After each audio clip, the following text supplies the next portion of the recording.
നമസ്കാരം. പണ്ട് PC George love ജിഹാദിനെ കുറിച്ച് പറഞ്ഞപ്പോൾ അദ്ദേഹത്തെ ആക്രമിക്കാനും അദ്ദേഹത്തെ തേജോവധം ചെയ്യാനും ഒരുപാട് പേർ രംഗത്തിറങ്ങി. അതിൽ രംഗത്തിറങ്ങിയവരെല്ലാം തന്നെ ചില മത തീവ്രവാദ ഗ്രൂപ്പുകളുടെ ഒക്കെ തന്നെ പ്രവർത്തകരായിരുന്നു എന്ന് കേൾക്കുന്നു. പാലാ ബിഷപ്പ് ഹൗസ് വളഞ്ഞു ആക്രമിക്കാനായിട്ട് നിമിഷങ്ങൾക്കുള്ളിലാണ് ആളുകൾ കൂട്ടം കൂട്ടമായി അദ്ദേഹത്തിന്റെ ഈ ലവ് ജിഹാദുമായി ബന്ധപ്പെട്ട പ്രസ്താവനയിൽ അദ്ദേഹത്തിന്റെ വസതി വളഞ്ഞത്. ലവ് ജിഹാദ് ഇല്ല ഇല്ല ഇല്ല എന്നാണ് കേന്ദ്ര ആഭ്യന്തര വകുപ്പിന് റിപ്പോർട്ട് നൽകിയിരിക്കുന്നത്. ലവ് ജിഹാദ് എന്താണ് എന്ന് പിണറായി വിജയൻ സർക്കാരിന്റെ പോലീസിനും അന്വേഷണ ഏജൻസികൾക്കും നന്നായിട്ട് അറിയാം. ഇവിടെ ലവ് ജിഹാദ് നടക്കുന്നുണ്ട്.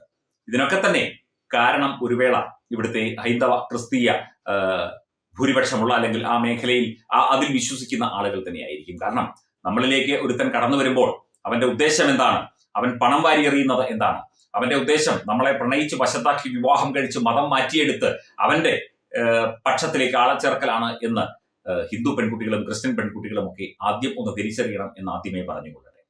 ഇതിപ്പോൾ ഒരു വീഡിയോയാണ്. ലവ് ജിഹാദിൽ നിന്ന് രക്ഷപ്പെട്ട് കാര്യങ്ങൾ മനസ്സിലാക്കി. ഇത് കേരളത്തിൽ നടന്നൊരു സംഭവമല്ല, എന്നാലും ഇടിയൊട്ടായും നടക്കുന്നുണ്ട്. അത്തരത്തിൽ രക്ഷപ്പെട്ട ഒരു കുട്ടിയുടെ സന്തോഷ പ്രകടനമാണ്, അവരുടെ മാതാവിനെ കണ്ടപ്പോൾ ഉള്ള ഒരു സന്തോഷ പ്രകടനത്തിന്റെ വീഡിയോയാണ് സമൂഹ മാധ്യമങ്ങളിലൂടെ ശ്രദ്ധ നേടുന്നത്.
തീർച്ചയായിട്ടും നമ്മുടെ പെൺകുട്ടികൾ മനസ്സിലാക്കിയിരിക്കണം, ഇത് ഒരു വലിയ റാക്കറ്റാണ്.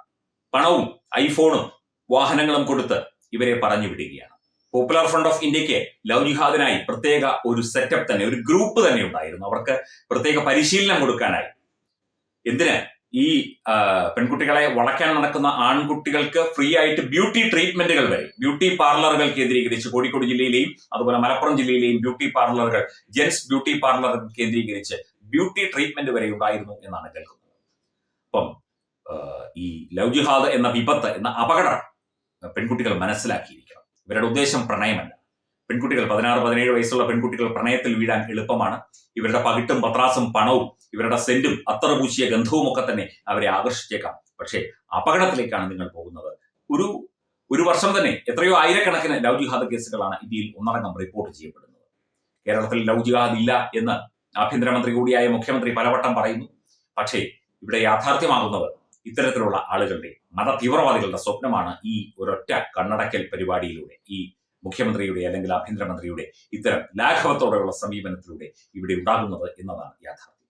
ലവ് ജിഹാദ് ഉണ്ട്, അത് അപകടമാണ്. നമ്മൾ കരുതിയിരിക്കുക, പെൺകുട്ടികൾ കരുതിയിരിക്കുക, മാതാപിതാക്കൾ കരുതിയിരിക്കുക, അധ്യാപകർ കരുതിയിരിക്കുക, സാമൂഹ്യ പ്രവർത്തകരും കരുതിയിരിക്കുക, സാംസ്കാരിക പ്രവർത്തകരും ശ്രദ്ധിച്ചിരിക്കുക. ഇത്തരത്തിൽ ഒരു ടീം ഇപ്പോഴും ഇവിടെ സജീവമായിട്ടുണ്ട്.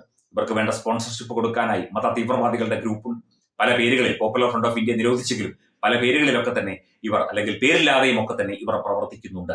കാരണം ഈ ലവ് ജിഹാദ് എന്ന് പറയുന്നത് ഇവരുടെ മത തീവ്രവാദികളുടെ ഒരു പ്രത്യേക ലക്ഷ്യമാണ്. അവർ അത് ചെയ്തുകൊണ്ടേയിരിക്കും. നിയമപരമായി ഇതിനെ നേരിടാൻ പ്രായോഗിക ബുദ്ധിമുട്ടുമുണ്ട്. കാരണം പ്രായപൂർത്തിയായ രണ്ടുപേർ തമ്മിൽ പരസ്പര സമ്മതത്തോടെ സ്നേഹിക്കുകയും വിവാഹം കഴിക്കുകയും ഇഷ്ടമുള്ള മതത്തിലേക്ക് മാറുകയും ഒക്കെ ചെയ്യുന്നത് ഇവിടുത്തെ ഭരണഘടന അംഗീകരിക്കുന്നുണ്ട്. ഇതിന്റെ മറവിൽ ഇവിടെ ഹിന്ദു ക്രിസ്ത്യൻ പെൺകുട്ടികളെ കൂട്ടത്തോടെ കൊണ്ടുപോയി മതം മാറ്റി അവരെ ഉപദ്രവിച്ച് അവരുടെ സ്വത്തും തട്ടിയെടുത്ത് അവരെ വഴിയിൽ നിഷ്കരണം ഉപേക്ഷിക്കുന്ന പരിപാടികൾ ഇവർ തുടരുകയാണ് എന്നതിന്റെ ദൃഷ്ടാന്തങ്ങൾ ഇങ്ങനെ അടിക്കടി പുറത്തു വന്നുകൊണ്ടിരിക്കുന്നു.